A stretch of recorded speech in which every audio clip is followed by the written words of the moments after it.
Bonjour et bienvenue sur ma chaîne Le Mécanicien de Poche. Aujourd'hui, on va parler du relais, comment il fonctionne et comment le tester. Allons-y.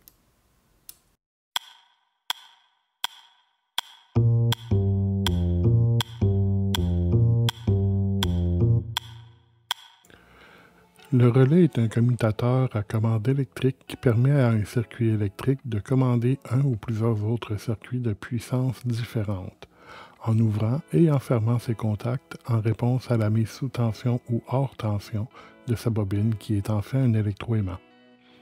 Et c'est cet électroaimant qui produit la magie du circuit de commande à relais.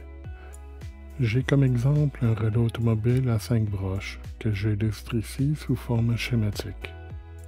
Lorsque la bobine ici à gauche n'est pas énergisée, le contact normalement fermé de droite permet de passer le courant par celui-ci et le contact normalement ouvert de gauche coupe le courant.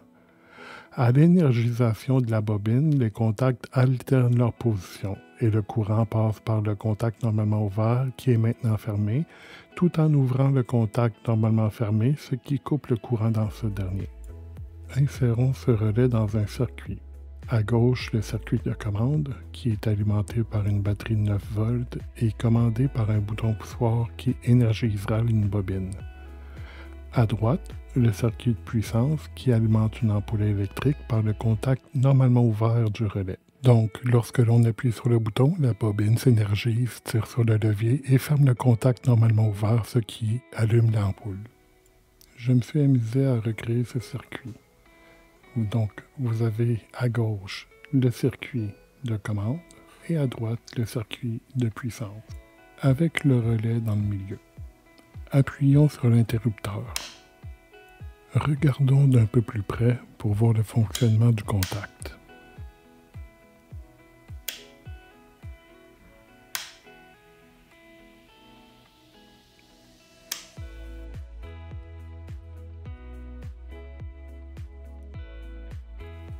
Sur le dessus du relais, on peut voir plusieurs informations qui sont importantes. Le numéro de modèle, la capacité du relais, donc 12 volts à 40 ampères, et ici, plus particulièrement pour le but de faire nos tests de relais, les adresses assignées aux broches du relais. Donc, ici, on peut constater que les connexions numéro 85 et 86 sont propres à l'alimentation de la bobine. Les connexions 30, 87, 87A, elles, servent pour le circuit de puissance. À l'endos du relais, on peut voir les broches de connexion avec chacun de leurs adresses en lien avec le schéma. Donc, ça va nous être utile là, pour faire des connexions. Pour faire cette expérience, nous aurons besoin d'un multimètre avec un test de conductivité. Le test se fera en deux temps. Je vais tout d'abord tester le contact normalement ouvert, qui est le contact 3087. Et par la suite, je vais tester le contact normalement fermé, 3087A. J'ai représenté sur le schéma les connexions pour pouvoir faire le test. Le test sera d'une grande simplicité. Lorsque je vais appuyer sur le bouton, la bobine s'énergisera, fermera le contact 3087 et lorsque le courant va passer, un signal sonore va se faire entendre. Lors du test pour le contact fermé 3087A, eh bien c'est exactement l'inverse. En temps normal, puisque le contact est fermé, le courant passe et on entend le signal sonore. Le signal sonore va s'arrêter lorsque le courant dans la bobine va passer et ouvrir le circuit, ce qui coupera le courant du signal sonore. Voici l'explication. Alors faisons le test maintenant. C'est ici la même connexion que sur le schéma.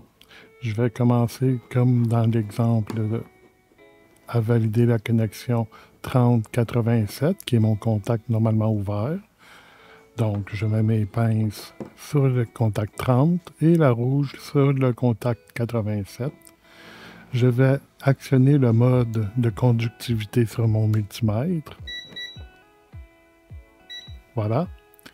Et il ne me reste plus qu'à tester.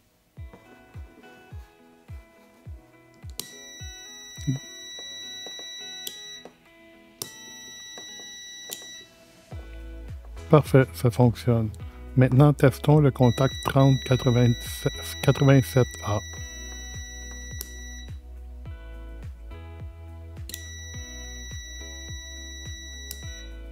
Parfait, il fonctionne lui également.